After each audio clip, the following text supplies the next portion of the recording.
बिस्मिल्लाहिर्रहमानिर्रहीम। अस्सलाम वालेकुम नाज़रीन, आप देख रहे हैं आवाज़। मैं हूं बैरिस्टर एहतिशाम अमीरुद्दीन। पाकिस्तान तहरीक इंसाफ की हुकूमत को घर भेजने के लिए कोई खिचड़ी तो पक रही है। आप देख रहे हैं जिस तरह से अपोजिशन की जमातें एक दूसरे के साथ मिल रही हैं, और ना सिर्फ एक दूसरे के साथ मिल रही हैं बल्कि इस हुकूमत के इत्तेहादियों के साथ मिल रही है। MQM के साथ मुलाकात हुई, वफ्द के साथ, और फिर चौधरी बरादरान को भी मिला गया।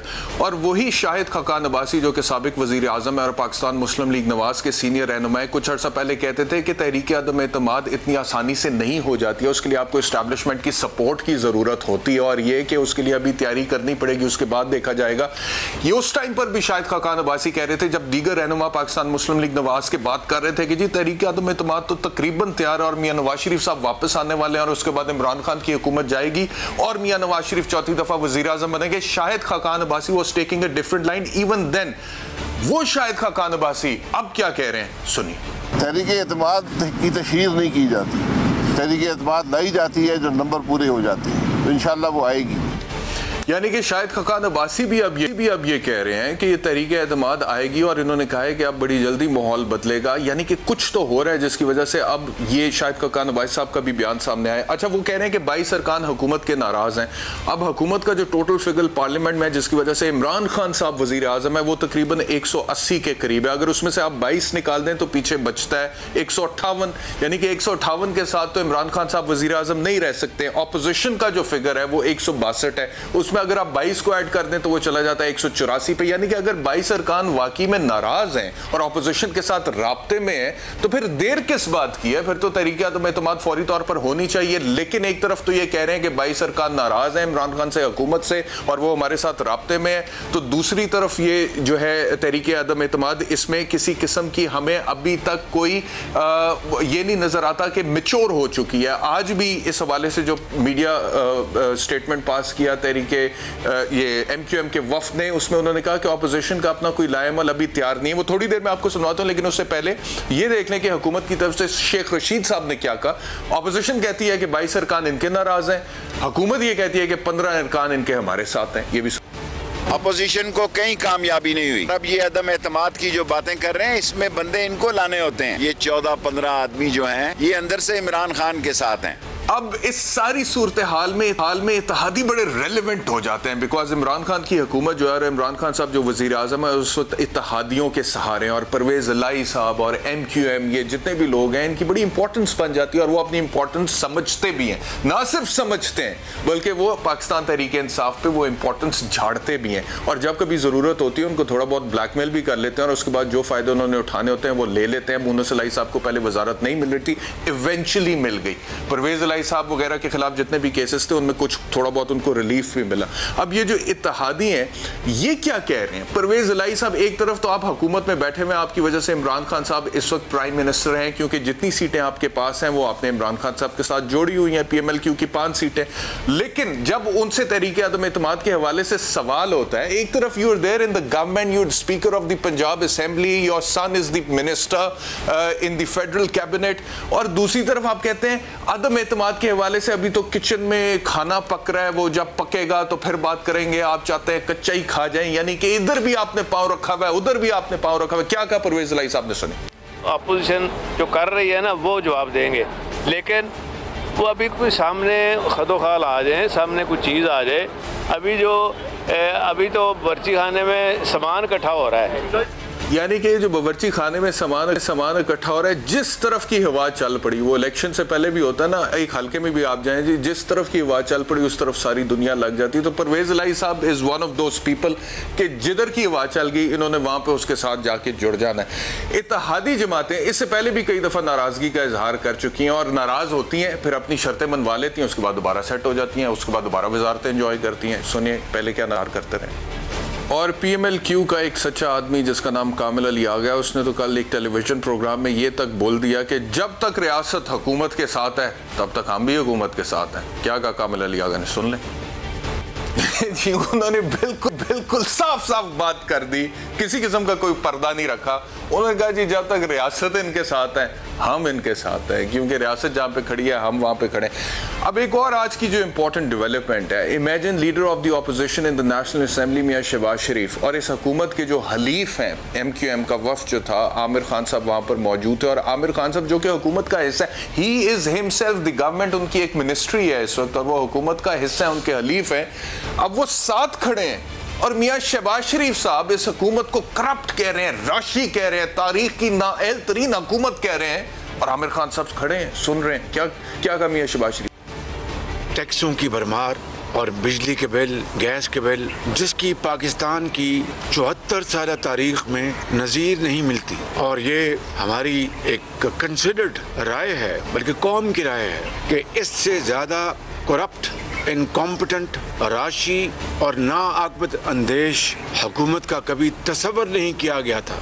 ये जब राशि कह रहे थे और करप्ट कह रहे थे और नाअहल तरीन हुकूमत कह रहे थे तारीख की, तो उस टाइम पे आमिर खान साहब पीछे खड़े हैं, who is a part of the government, जो कि हुकूमत का हिस्सा है। और फिर आमिर खान साहब ने जब थोड़ी देर बाद मीडिया से गुफ्तगू की तो उन्होंने कहा कि जिस तरह से पंजाब में आप लोगों को वफाक से गिला है, वफाक के जुल्म सितम से जो आपको गिला है, हमें भी कराची में पीपल्स पार्टी से वही गिला है। यानी कि उन्होंने एक तरह से इंडोर्स कर दिया कि पंजाब में आप लोगों के साथ ज्यादती हो रही है, जुल्म हो रहा है, जैसा गिला आपको है, जैसा जुल्म आपके साथ हो रहा है, वैसा जुल्म हमारे साथ भी हो रहा है। जिस तरह की मुश्किलात वफाक से पंजाब में हमारे दोस्तों को हैं, हमें सिंध में पीपल्स पार्टी से वही मुश्किलात हैं, हम उसी जुल्म और सितम का शिकार हैं। और फिर गवर्नमेंट को ये भी कह दिया एक रिपोर्टर ने सवाल उनसे पूछा तो उन्होंने कहा कि जी अगर एक ही वजारत है हमारे पास, ये भी गवर्नमेंट वापस लेना चाहती है ले ले। यानी कि ये भी उन्होंने गवर्नमेंट को एक धमकी टाइप एक स्टेटमेंट दे दिया कि वापस लेनी है तो हम तो खुल के बात करेंगे, जो भी कर रहे हैं। नहीं, हम अपना हिस्सा बढ़ाने के मूड में हम तो ये कहते हैं कि जो ये एक मिनिस्ट्री है ये भी हमसे ले लें, हमें कोई ख्वाहिश नहीं है। अच्छा, और इमरान खान साहब की मुश्किलात में एक और इजाफा, बाप जो बलोचिस्तान की पार्टी है, उसने भी कल नाराजगी का इजहार किया। और गुज़श्ता रोज़ इजलास में CM बलोचिस्तान भी मौजूद थे, चेयरमैन सेनेट सादिक संजरानी भी मौजूद थे और कौमी सूबाई असम्बली के अरकान भी मौजूद थे। और उन्होंने वहाँ पर ये बात हुई है कि हुकूमत हमें नज़रअंदाज कर रही है, वो लोग हुकूमत से मुतमिन नहीं है और जो मुकाम हमें मिलना चाहिए था वो मुकाम हमें नहीं मिला। तो ये जो सारी सिचुएशन है इस वक्त, ऑपोजिशन जिस तरह से मुत्तहिद होती हुई नजर आ रही है इमरान खान के खिलाफ, कि आने वाले दिनों में इमरान खान साहब की हुकूमत जारी है, क्या इमरान खान साहब अपना टेन्योर पूरा नहीं करेंगे, और अगर वो अपना टेन्योर पूरा नहीं करते हैं तो फिर क्या कोई इंटरिम सेटअप आएगा, इंटरिम सेटअप आएगा तो वो कितनी देर के लिए चलेगा, क्या वो उसके बाद जो आईनी मुद्दत है उसके मुताबिक फौरी तौर पर इंतखाबात होंगे, क्या अगर नए इंतखाबात नहीं होते हैं तो पाकिस्तान तहरीक इंसाफ से ही कोई नया प्राइम मिनिस्टर आ सकता है, इमरान खान के अलावा पाकिस्तान तहरीक इंसाफ किसी और को एक्सेप्ट कर सकती है as the leader of the house. बहुत सारी बातें हैं। आरिफ उम्मीद भट्टी सीनियर हमारे साथ हैं, बहुत शुक्रिया भट्टी साहब मुझे ज्वाइन करने के लिए। सबसे पहले तो मुझे ये बता दें भट्टी साहब, ये इत्तेहादी है किस साइड पे? परवेज इलाही साहब का एक दिन ट्वीट आता है, वो कहते हैं कि इमरान खान बड़ा सच्चा ईमानदार आदमी है, 5 साल पूरे करेगा, हम इसके साथ खड़े हैं। आज रिपोर्टर से बात करते हुए उन्होंने कहा है जी कि अभी तो ये अदम एतमाद के हवाले से किचन में खाना पक रहा है और उसे पकने तो दें, आप चाहते हैं कि हम कच्चा ही खा दें, अभी सिचुएशन बनेगी तो उसके मुताबिक हम फैसला करेंगे, ये उनका मतलब था कहने का। तो ये किस तरफ है इत्तेहादी? ये इमरान खान के साथ है, ये ऑपोजिशन के साथ है, अवाम के साथ तो नहीं है, या ये सिर्फ अपने साथ है? आरिफ उम्मीद भट्टी साहब। बिस्मिल्लाहिर्रहमानिर्रहीम। एहतशाम देखे, अपोजिशन तो हुकूमत को गिराने की बात आज से 3.5 साल से कर रही है। गालबन 17 अगस्त 2018 में इमरान खान ने लिया था। उस वक्त PDM भी बनी, आपके इल्म में 11 जमातें थी जिसमें पीपल्स पार्टी भी शामिल थी, वो नहीं गिरा सकी। लेकिन असल बात यह है कि अपोजिशन की बढ़ के हिकमत अमली अलग, लेकिन हुकूमत के इत्तेहादी जमातों का अपोजिशन का मेहमान बनना, यकीनन इसमें कोई सवाल ज़रूर बनता है। शहबाज, आपने अभी परवेज इलाही का सुनाया कि किचन में सारा सामान आ चुका है, हाँ नहीं पकी। इसका मतलब है अगर हम माजी में 40 साल हुकूमत देखें, 2 दफ़ा पीपल्स पार्टी की हुकूमत ख़त्म की गई, 2 दफ़ा नून लीग की गई, लेकिन ये हुकूमतें तब भी ख़त्म हुई जब ताकतवर हलकों ने कहा। बाप के वज़ीरे बलूचिस्तान से कहते हैं कि हमें इस हुकूमत से सख्त खदशात है, हम इनको हमारे साथ कमिटमेंट्स पूरी नहीं की, MQM भी कहती है, काफ लीग भी कहती है, ये इख्तलाफात तो ये अरसे से कह चुके हैं। लेकिन अचानक मुझे ये बताएं, MQM आके लाहौर में परवेज लाई से मिलती है, उनका तो सिंध में वोट बैंक ही कोई नहीं है। इनकी आने माने की मेरी समझ से बाला है। एक तरफ MQM की असल जंग आजकल चल रही है पाकिस्तान पीपल्स पार्टी से, वो सिंध की हुकूमत है वो, और वो अपोजिशन का हिस्सा है। मुझे ऐसा लगता है कि इमरान खान साहब को जो आज से 4 महीने पहले सपोर्ट थी वो सपोर्ट नहीं रही, और हुकूमत की कुछ मुलाकातें हुई हैं, सॉरी अपोजिशन की कुछ मुलाकातें हुई हैं।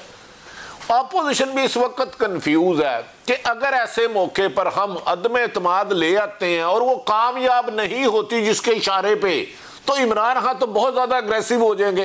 पहले ही उन्होंने 2-3 साबिक वज़ीर आज़म सदर गिरफ्तार कर लिए। अब मेरे ख्याल में जो भी होना है इस महीने तक हो जाना है, ये मूवमेंट बिला वजह नहीं हो रही, वरना हुकूमती इत्तेहादी जमातें हो, आपने वजारत भी उनसे ली हो, आपने स्पीकरशिप भी ली हो, आपने बलूचिस्तान में भी हुकूमत ली हो, सिंध में भी MQM के वुज़रा हो, इनका आना इसका मतलब है कि शायद अपोजिशन मजबूत नहीं हुई, इमरान खान की हुकूमत, PTI की हुकूमत कमज़ोर हो गई है। ये मैं आपको खबर दे रहा हूँ कि अपोजिशन इतनी मजबूत नहीं हुई जितनी हुकूमत कमज़ोर हो गई है। क्या अगर इसका मतलब है फिर हम ये भी से मुलाकात कर सकते, भट्टी साहब, फिर हम ये भी समझे कि जिस तरह से ये कामिल अली आगा, मैं ये कह रहा हूं कि कामिल अली आगा ने तो कल एक टेलीविजन टॉक शो में बड़ा क्लियर कट कह दिया कि जब तक एस्टैब्लिशमेंट इनके साथ है हम इनके साथ हैं, तब तक हम इनके साथ हैं। तो अब जब ये किचन में कुछ पक रहा है परवेज लाई साहब के बकौल, तो आपको लगता है कि एस्टैब्लिशमेंट न्यूट्रल हो गई है और इस वजह से इत्तेहादी अब पर खोल रहे हैं?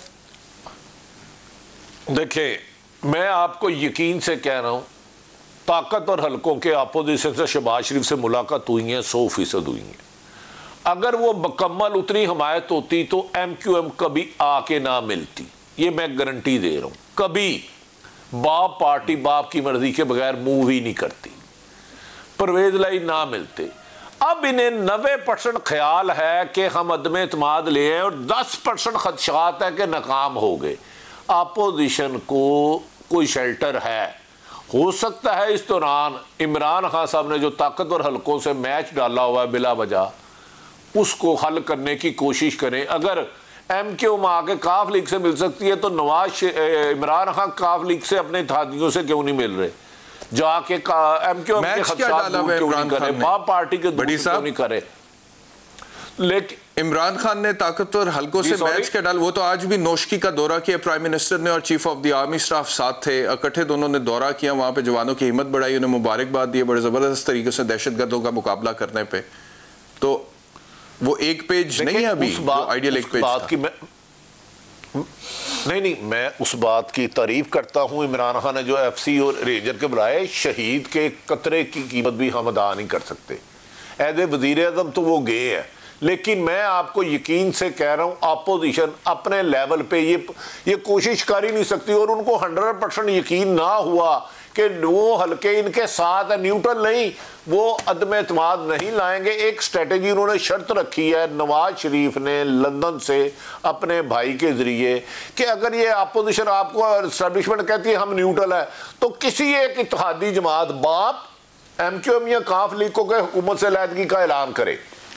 जब अलहदगी का ऐलान कर देंगे तो फिर हम ये मुतालबा करेंगे कि इमरान खान के पास नंबर गेम कम हो गया, अक्सरियत नहीं एतमाद का वोट ले। तो इसमें कुछ ना कुछ खिचड़ी है। शाहिद हक्कान अब्बासी की बात का तो मुझे नहीं पता, शहबाज शरीफ साहब से मेरी इतला के मुताबिक जो PTI के 3 लोगों से मेरी बात हुई है, 6 लोगों से राब्ते में है वो, 3 ने उसको तस्दीक की है। हाँ, लेकिन हम आखिरी वक्त तक फैसला करेंगे जब तक इशारा नहीं आएगा, और ये चेंजिंग अगर फैसला कर लिया, इमरान खान की हुकूमत को भेजना इशू नहीं है। ठीक है, आखिरी सवाल है भट्टी साहब, आपने जो कहा ये बात दुरुस्त है, यही खबर सामने आ रही है कि नवाज शरीफ साहब ने कहा है कि जब तक 200% कामयाबी का यकीन ना हो तब तक अदम एतमाद मूव ना करें। और जिस तरह से अब ये सरगर्म हो रहे हैं और मामलात सामने आ रहे हैं, अगर तहरीक अदम एतमाद लाते हैं तो इसका मतलब है कुछ ना कुछ तो तैयारी ये कर रहे हैं और उसके हवाले से वो तहरीक अदम एतमाद फिर सामने लेकर आएंगे। अगर अदम एतमाद होता है, अगर होता है, let's assume for a moment, अगर होता है तो फिर क्या होगा? इंटरम सेटअप आएगा, वो इंटरम सेटअप 3 माह के लिए चलेगा जैसे नॉर्मली होता है आईनी तरीके से, और उसके बाद नए इंतखाबात होते हैं, या वो इंटरम सेटअप कोई it can run for a longer period, या फिर कोई नए इंतखाबात हो जाएंगे? आप क्या देख रहे हैं? और जो मुल्क की कैफियत है, हालत है मौशी तौर पे, क्या इस तरह की एक सडन चेंज के हम मुतहम्मिल हो सकते हैं जब कभी हम कोरोना से डील कर रहे हैं, दीगर मामलात हमारे सामने, मईशत एक बहुत बड़ा चैलेंज है? देखिए एहतशाम, मेरे एक छोटे से रिपोर्टर में आपका ये सबसे अहम और समझदाराना एक इशू आपने उजागर किया है। इमरान खान को भेजना इशू नहीं है। अफगानिस्तान में हम हालत जंग में हैं, बलूचिस्तान की सूरत हाल बहुत बुरी है। आज अगर हुकूमत चले भी जाती है, क्या इकॉनमी ये जो 2 दफ़ा हुक्मरान रहे हैं वो ठीक कर लेंगे आते सारी? हो कैन इट पॉसिबल? ये मुमकिन ही नहीं। दूसरा, सोतनों वाली लड़ाई है MQM और पीपल्स पार्टी में सिंध में। इधर परवेज लाई साहब के पास स्पीकरशिप है, 2 वजारत है। पंजाब में ये क्या देंगे? असल लड़ाई ही ये हो रही है, अगर इमरान खान चले भी जाता है, 90% वो ताकतवर हल्के कर देते हैं, देन व्हाट? इनके पास अगला प्लान नहीं बन रहा, अगली हिकमत अमली नहीं बननी कि ये मुल्क को चलाना कैसे है। भाई बलोचिस्तान में इस वक्त भी बाज़ दफ़ा कर्फ्यू हुआ है, पाक फौज के जवान जिस कदर कुर्बानियां दे रहे हैं। असल इशू ये है कि अपोजिशन आपस में फर्दर नहीं कर रही कि कैसे हुकूमत चलानी है। नवाज शरीफ कह रहे हैं आगे कौन आएगा, किसको लेकर चलाया जाए। बिल्कुल ठीक। आरिफ हमीद भट्टी साहब, बहुत शुक्रिया हमें ज्वाइन करने के लिए। एक ब्रेक से वापस आएंगे तो प्राइम मिनिस्टर और chief of the army staff का दौरा नौशकी, उसके वाले से बात करेंगे आफ्टर द ब्रेक।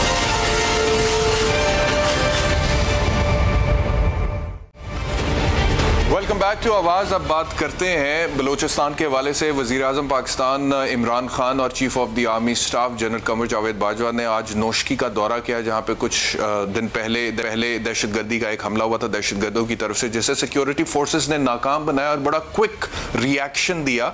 और हमले के दौरान पाकिस्तानी इंटेलिजेंस ने दहशतगर्दों और भारतीय हैंडलर्स का इलेक्ट्रॉनिक राब्ता ख़त्म कर दिया था, तोड़ दिया था। That was a big achievement. एक अफसर समेत 9 एहलकार शहीद हुए थे, जबकि 20 दहशतगर्द मारे गए थे। और दहशतगर्दों की जो इंटेंशन थी वो ये थी कि यहां पर इसको टारगेट करके वो आबादी तक पहुंचे और वहां पे उनको भी दहशतगर्दी का निशाना बनाए, but that plan was destroyed by the security forces of Pakistan.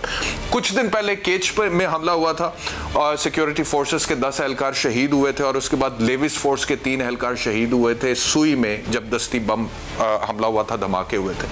अब सिचुएशन ये है कि जब भी चाइना का दौरा होने लगता है ना जी, पाकिस्तान के वजीर आजम या पाकिस्तान के सदर चाइना के दौरे के लिए जाने लगते हैं, या सीपैक के हवाले से कोई मेचोरिटी सामने आने लगती है, तो दहशतगर्दी के हमले शुरू हो जाते हैं, खास तौर पे बलूचिस्तान में। अब अमेरिका, हमें पता है कि United states of America is not happy with CPEC, China का बेल्ट एंड रोड इनिशिएटिव, जिसके तहत वो पूरी दुनिया में इन्वेस्टमेंट कर रहा है। और अमेरिका के बहुत सारे इत्तेहादी, मिसाल के तौर पे Italy, Japan, Georgia, Kuwait, Singapore समेत 145 ममालिक ये जो belt and road initiative China का उसका हिस्सा बन चुके हैं। तो अमेरिका जो यूनिपोलर वर्ल्ड थी, अमेरिका सरकार पूरी दुनिया का अकेला थानेदार, वो चीज इंपैक्ट हो गई, मुतासर, अमेरिका को वो पसंद नहीं है। अब सीपैक जो है वो बेल्ट एंड रोड इनिशिएटिव का हिस्सा है। $62 अरब चीन ने इन्वेस्ट करने हैं पाकिस्तान में। जब भी वो मामला आगे बढ़ता है, दहशतगर्दी शुरू होती है। उसके बाद इंडियन मीडिया कहता है देखिए पाकिस्तान सिक्योर नहीं है, यहां पे दहशतगर्दी होती है, और क्योंकि दहशतगर्दी होती है चीन नाराज है, इन्वेस्टमेंट को रोकने की कोशिश की जाती है। अच्छा, सीपैक के हवाले से एलिस वेल जो कि सेक्रेटरी ऑफ स्टेट थे 2019 में, उन्होंने क्या कहा कि ये तो कर्ज का फंदा है, आपके गले में अगर डल जाएगा। पाकिस्तानियों को वो कन्विंस कर रहे हैं कि सीपैक आपके लिए कर्ज का फंदा है, secretary of state Alice Wells. फिर स्टेट्स डिपार्टमेंट के स्पोक्सपर्सन नेड प्राइस ने शिकवा किया कि ठीक है आप अपने ताल्लुकात रखना चाहते हैं चाइना के साथ रखें, लेकिन शिकवा भी किया कि पाक चीन ताल्लुकात हैं तो इतने मजबूत। तो इसमें एक गिला था, एक शिकवा था कि जी आप हमारे इत्तेहादी हैं, लेकिन चलें आप चीन के साथ ताल्लुकात रखना चाहते हैं तो रख लें। अच्छा, आज प्राइम मिनिस्टर साहब ने वहां पे जब गए, chief of the army staff general Qamar Javed Bajwa भी वहां पर मौजूद थे, क्या कहा दहशतगर्दी के हवाले से और पाक फौज पे एतमाद का इजहार किया, ये भी सुन।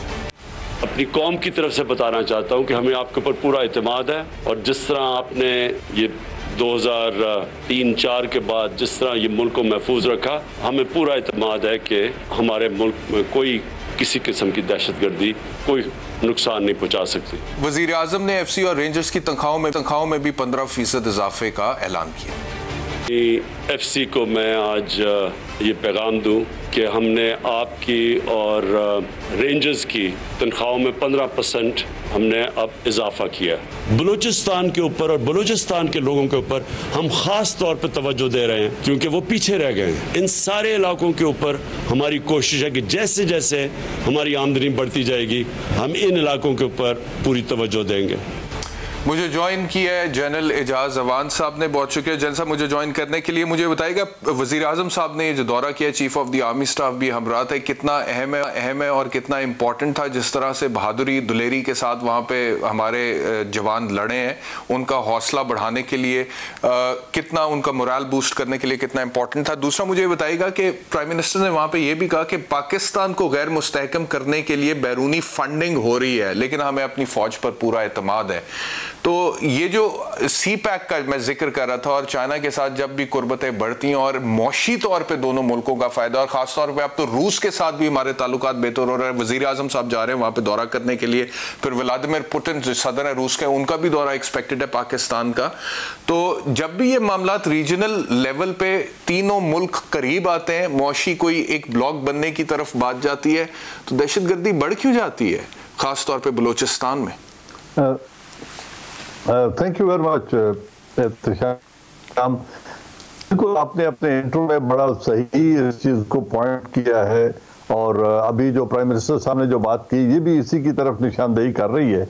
इसमें तो पहली बात तो ये है कि I appreciate prime minister visit to the troops in Balochistan area, क्योंकि वहाँ पे जितने हमारे पिछले दिनों में ये 3-4 हमले हुए जिसमें हमारा भी बहुत नुकसान हुआ, और यकीनन जो दहशतगर्द थे उनका भी बहुत ज़्यादा उनके आदमी मारे गए। लेकिन इस वक्त प्राइम मिनिस्टर का वहाँ जाके ट्रुप्स के साथ खड़े होना महाज पर और उनकी हौसला अफजाई करना काबिल सताइश है, और इससे यकीनन जो फोर्सेस का मोरल है वो बूस्ट होता है। अनफॉर्चुनेटली पिछले प्राइम मिनिस्टर साहब ने, जब उस वक्त मैं भी सर्विस में था और उस वक्त ये दहशतगर्दी हो रही थी, तो उन्होंने कभी वहां जाने की तकलीफ नहीं की थी। तो मैं समझता हूँ ये इंतहाई अहमियत का हामिल है ये विजिट प्राइम मिनिस्टर का।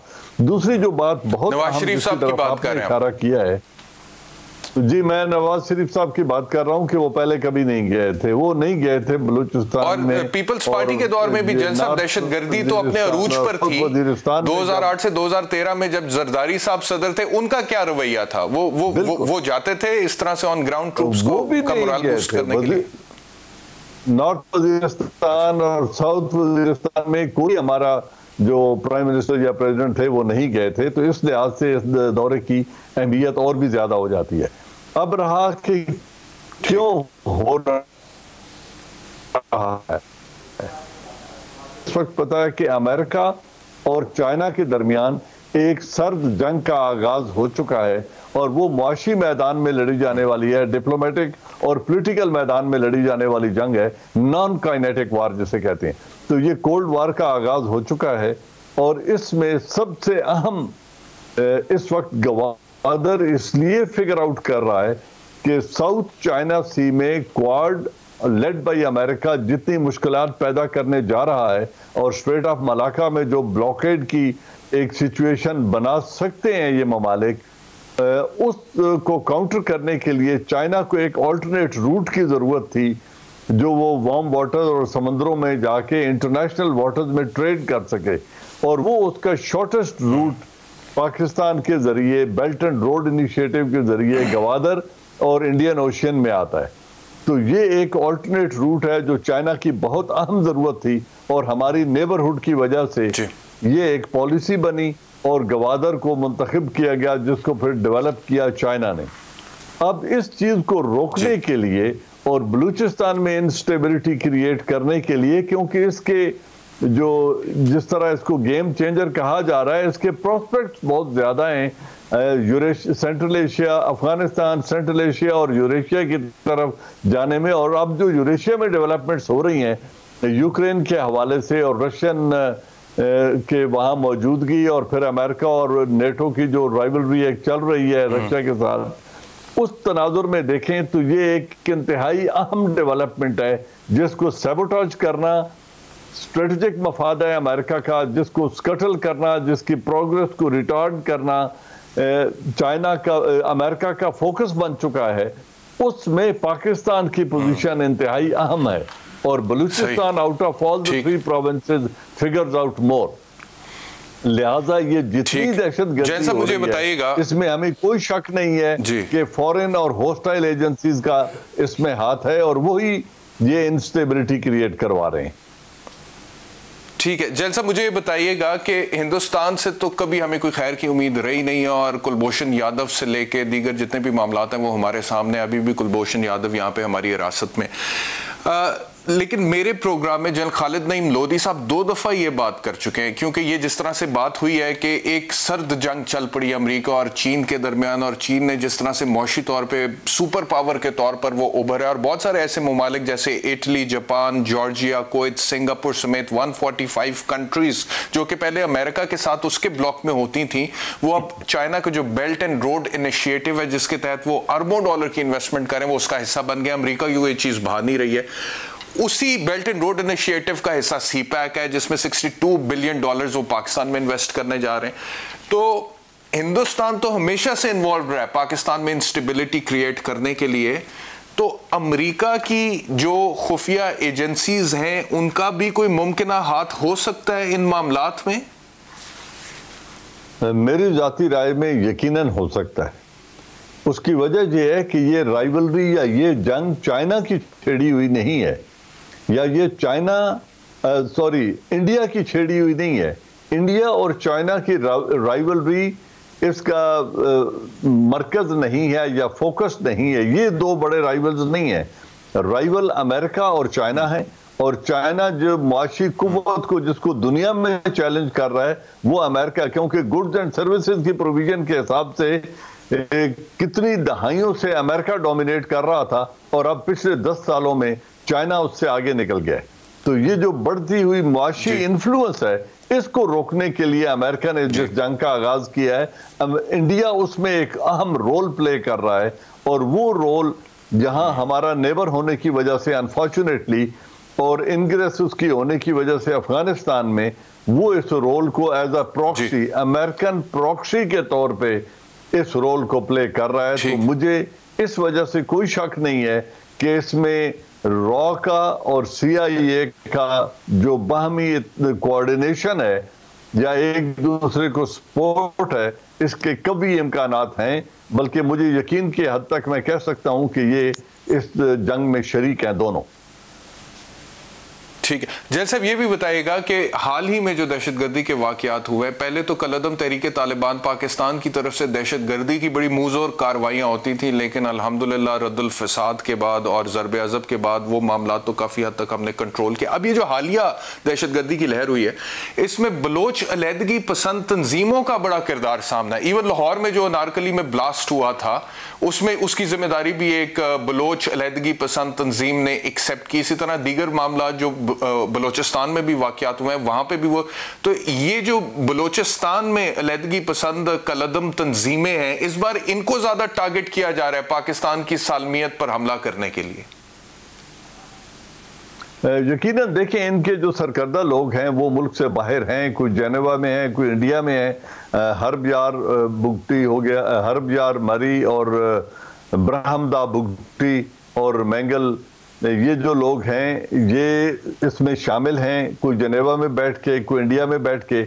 और इन लोगों को ये बहुत अरसे से एक खासा साइजेबल फोर्स लेके, अपनी साइजेबल नौजवान जिनको इन्होंने गुमराह किया हुआ है या खरीदा हुआ है, उनको ले जाकर ये आलाकार बन रहे हैं। उस वक्त ये अफगानिस्तान के अंदर मौजूद थे, अब भी वहां पे मौजूद हैं, लेकिन उस वक्त इनको डायरेक्ट हिमायत थी CIA, NDS और इंडिया की। अब चूंकि इंडिया और अमेरिका अफगानिस्तान से निकल चुके हैं, लेकिन उनके कॉन्टेक्ट्स अब भी बाकी हैं, और जितना असला अमेरिका छोड़कर गया है अफगानिस्तान में, वो सारा इन लोगों की डिस्पोजल पे है और इनकी उस तक रसाई है, जिसकी वजह से ये मुसलसल हमले कर रहे हैं। जो बहुत शुक्रिया, बहुत ज्वाइन करने के लिए जनरल एजाज अवान साहब। एक ब्रेक का वक्त हो गया, ब्रेक के बाद बात करेंगे हिंदुस्तान में जो माइनॉरिटीज के साथ सलूक हो रहा है, जिस तरह से एक मुसलमान खातून तालिबा को हरासा किया पूरे एक मॉब ने हिंदू इंतहा पसंदों के, वो आपको दिखाएंगे। और हिंदुस्तान से हिंदुस्तान के एक सहाफ़ी हमारे साथ होंगे, उनसे बात करेंगे आफ्टर द ब्रेक।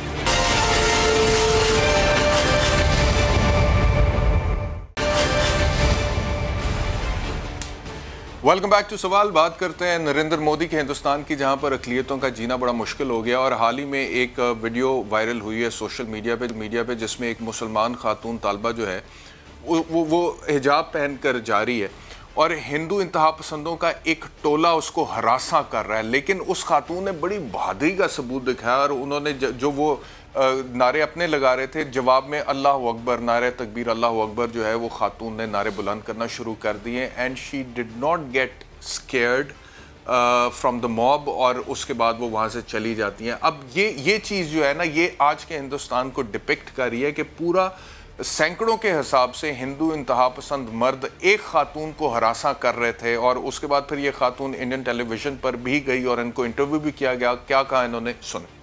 इससे पहले भी इसी प्रोग्राम में मैं आपको दिखा चुका हूं कि हिंदू इंतहा पसंद ये कह चुके हैं कि अब हिंदुस्तान में ना तो क्रिसमस मनाई जाएगी ना ईद मनाई जाएगी, और जो मनाएगा उसको धमकियां भी दी हैं बाकायदा तौर पे कि आपका बुरा असर करेंगे। ये भी आपको याद करा दें। एक और शॉट देख लें जिसमें ये कहा जा रहा है मुसलमानों को कि नमाज पढ़नी है तो वापस पाकिस्तान चले जाए। बहरहाल मुझे ज्वाइन किया है Puneet Pushkar, editor News Nation TV India ने। बहुत शुक्रिया पुनीत साहब हमें ज्वाइन करने के लिए। मुझे बताइएगा कि अक़लियतों के साथ नरेंद्र मोदी के हिंदुस्तान में जो रवैया इख्तियार किया जा रहा है ये क्या है? मतलब कि पूरी दुनिया इस वक्त इसका नोटिस ले रही है। एमनेस्टी इंटरनेशनल की रिपोर्ट ये कहती है कि दिल्ली में होने वाले फसादात में हिंदू इंतहा पसंदों के साथ मिलकर हुकूमत ने, पुलिस ने मुसलमानों को तशद्दुद का निशाना बनाया। फिर नरेंद्र मोदी के पहले दौरे हुकूमत में 28% मजहबी फसादात बढ़ गए। आप मुसलमानों के हवाले से वहाँ पे उन्हें कहा जा रहा है, या अक़लियतों के हवाले से फॉर दैट मैटर, कि आप ईद नहीं मना सकते, आप क्रिसमस नहीं मना सकते, नमाज पढ़नी है तो पाकिस्तान चले जाए। फिर इस चीज़ को हरियाणा के वज़ीर आला इंडोर्स करते हैं कि खुले में आप नमाज ना पढ़ें। तो व्हाट इज़ दिस, किस हद तक हिंदुस्तान में भी इस हवाले से तशवीश है पुनीत साहब? जो मजहबी कट्टरपंथ है वो बिल्कुल जिस तरह से आप सोचते हैं उस तरह की स्थिति यहाँ नहीं है। रिलीजियस इंटॉलरेंस की जो बात आप कर रहे हैं वो उस तरह की स्थिति यहाँ नहीं है। वो कुछ फ्रिंज एलिमेंट्स हैं जो इस तरह के चीज़ों में इन्वॉल्व रहते हैं और वो इन चीज़ों को करते हैं। आपने जो हालिया वीडियो देखा होगा वो उडुपी, वो कर्नाटका का, उसमें आपने देखा कि कुछ लोग नारे लगा रहे थे। उसके बाद वो लड़की आई, लड़की ने अल्लाह अकबर के नारे लगाए। तो ये बात दोनों तरफ से बनती है। अगर आप अल्लाह अकबर बोलेंगे तो जय श्री राम आएगा, जय श्री राम बोलेंगे तो अल्लाह अकबर आएगा। तो नहीं वो मैं उस चीज पे नहीं वहां पे दूसरी तरफ आप देख रहे कि सैकड़ों की तादाद में मर्द हैं, हिंदू मर्द हैं जो उसको हरासा कर रहे हैं। A single women. इस वक्त आप मजहब को फिलहाल बेशक मजहब की बात ना कीजिए, अगर वो हिंदू मजहब से भी ताल्लुक रखती या ईसाई मजहब से भी ताल्लुक रखती या किसी भी और मजहब से ताल्लुक रखती, इतने ज्यादा मर्द मिलकर एक खातून को हरासा करे सिर्फ उसके मजहब की वजह से, आपके ख्याल में ये इंसानी तकाजों पर बात पूरी उतरती है? और वो दूसरी तरफ एक खातून अगर वापस नारा लगाती है, आप समझते हैं कि this is tit for tat? ये एक ही बात है कि एक तरफ 100-150 आदमी खड़ा हिंदू इंतहा पसंद नारे लगा रहे हैं और दूसरी तरफ एक खातून नारा लगाती है, और आप कहते हैं कि ये एक ही बात है आपकी नजर में? देखिए, कर्नाटका में जो इशू आप जिस इशू को आप रेज कर रहे हैं, उस इशू में मामला ये है कि इंडिया एक सेकुलर कंट्री है और यहाँ पे सब चीज़ कॉन्स्टिट्यूशन के अनुसार चलता है। तो जो जिस बात की इजाज़त हमें कॉन्स्टिट्यूशन देता है उसी पर अमल करना सभी नागरिकों का, सभी जो सिटीजन्स हैं उनका का फ़र्ज़ बनता है। तो हिजाब के मामले पे वहाँ पे चला कि हिजाब पहन के लड़कियां कॉलेज आने लगी, स्कूलों में जाने लगी। पुनीत साहब, तो उसको पुनीत साहब, आपने कहा कि इंडिया एक सेक्युलर कंट्री है। हाँ जी, मेरी बात सुनिएगा। आपने कहा कि इंडिया एक सेक्युलर कंट्री है, लेकिन क्या सेक्युलर कंट्री में ये होता है कि जो लोग अक्सरियत में हैं, हिंदूज इस वक्त हिंदुस्तान में अक्सरियत में, वो अक़लियतों के हवाले से ये कहे कि यहाँ पर ईद और क्रिसमस नहीं मनाई जाएगी? क्या सेक्युलर कंट्री में ये होता है कि हिंदू इंतहा पसंद इकट्ठे होकर ये कहें कि हथियार खरीदने, आप हथियार खरीदें और उन्हें अक़लियतों के खिलाफ इस्तेमाल कीजिए? सुन तो लीजिए मेरा सवाल, फिर मैं आपका जवाब पूरा सुनूंगा। क्या सेक्युलर कंट्री में ये होता है कि मुसलमानों के हवाले से जो कि अक़लियत में ये कहा जाए कि आपको नमाज पढ़ने की इजाज़त नहीं जाएगी, और उस रियासत का वज़ीर आला फिर इस बात को इंडोर्स करता है? क्या सेक्युलर कंट्री में ये होता है कि एमनेस्टी इंटरनेशनल, जो कि इंटरनेशनल लेवल की एक ऑर्गेनाइजेशन है, वो ये रिपोर्ट कर रही है कि दिल्ली में होने वाले फसादात में हिंदू इंतहा पसंदों के साथ हुकूमत और पुलिस ने मिलकर मुसलमानों को निशाना बनाया? तो क्या ये सब कुछ होता है एक सेक्युलर कंट्री में? पुनीत साहब, आपने जो दिल्ली के दंगों का हवाला दिया, उसमें कोर्ट की रिपोर्ट्स को भी आप पढ़िए। कोर्ट ने जिस तरह से दोनों पक्षों को, दोनों जो पक्ष थे उन दोनों पक्षों के बारे में कहा कि दोनों तरफ से बातें हुई।